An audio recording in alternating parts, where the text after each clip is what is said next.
Hi everyone, today I'm going to show you how to pay for Apple Music using the Apple Pay. Let's get started.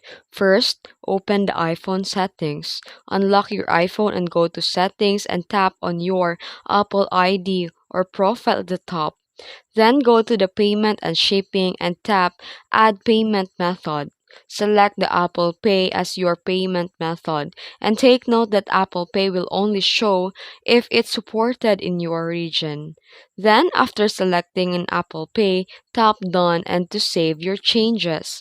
Now Apple Pay is linked to your Apple ID. Then open the Apple Music app and go to your account or subscription settings and tap subscribe.